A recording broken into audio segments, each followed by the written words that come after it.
As part of Ultimate Creative Week, we've come to one of our key targets, which is the sand dunes in Nambung National Park. I rate these sand dunes as some of the prettiest in the world. The sand is very white, beautiful ripples, and our group is out there exploring at the moment, and I can't stop them. They're literally starting to spread out and explore and be creative. It's such a cool place. There's a little bit of effort climbing up that first sand dune, but then we're sort of on the crests of these waves that just move exceptionally slowly, and you can actually see them reforming. With a slight breeze or a little bit of a wind, you can see the sand coming off the top. It has to be one of my favourite things to photograph. The dunes are really unusual because they, a bit like the pinnacles, seem to just be in the middle of nowhere as well. So you'll have these grassy scrub and then these really striking dunes, this beautiful white sand, really interesting to explore for photographers. You know, I've travelled overseas to get to really good sand dunes in the Middle East and in Death Valley in the USA, and they're just 2 hours north of Perth. Amazing. So this morning we've got a lot of fantastic photo opportunities. And what we like to try and do is utilise foreground. So here we've got beautiful ripples in the foregrounds leading onto a line with the snaking dunes, leading into the background with a lovely big dune in the background there. So we're actually finding 400 ISO, 200 ISO is not bad either, f11, 24mm focal length, but even a bit wider works. We're purposely tilting the camera a little bit to emphasise the foreground. By doing that, you create a more dimensional look to your final result. Something you can do in these type of environments is use different perspectives. So throughout this morning's shoot, I've been using everything from my 8 to 18mm lens to a 24 to 120mm lens, and I had a longer telephoto out. It gives a real mix of results and a diversity of what you can offer to put in a book or something of that nature. Another tip for you is to consider perspective. I love to add people into a scene. Now, in the old days, traditionally, editors of magazines weren't so keen on that, and they wanted real wild, natural-looking environments. But today, a lot of editors love to have a person in there, and as a photographer, I like to add a person in to give a sense of scale and perspective to the result.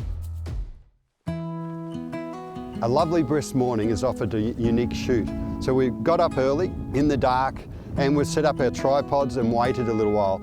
And the sun came up slowly and we could see the red rolling clouds of colour coming through to us. And eventually we're at this headland of a sand dune, and perfectly the light just lit up for us, really pretty. So it's again one of those occasions where we waited, we were patient, we were set up correctly, right settings, beautiful photographs.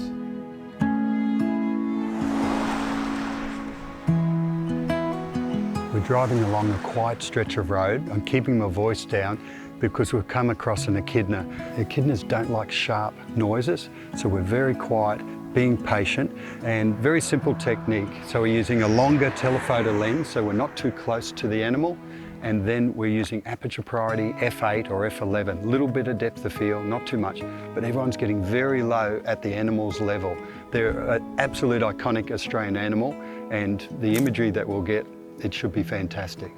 Just a tip when you're doing nature in the wild is to minimise your interaction with the animal as much as possible. Remember, the animal is wild and it needs its space as well. So we're using long telephoto lenses to allow that. We don't want to upset the animal. Get some photographs, enjoy the moment, move on. Another Australian icon is the grass tree. I love grass trees. I've got some at home myself, and photographically I always find them quite a challenge. They're busy, messy sometimes, but you can get some really pretty photographs.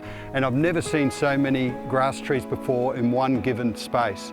So in this case, I've asked everyone to use super wide angle lenses. Vary the aperture, you might shoot f4, you might shoot f11, but you're trying to find a plant that you can isolate that's different to the rest of the plants. There's big clumps of these grass trees. Some are as high as 5 metres high. If you can isolate a subject, your viewer will enjoy the photograph often much more than a busy, messy scene.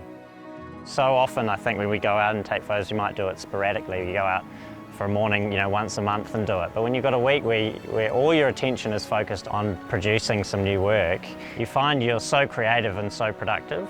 And as soon as you're standing next to somebody who's also photographing the same scene, and then you see what they captured and you see what you captured, you went, wow, I didn't actually see that and I was standing next to you. The skill development moves incredibly quickly.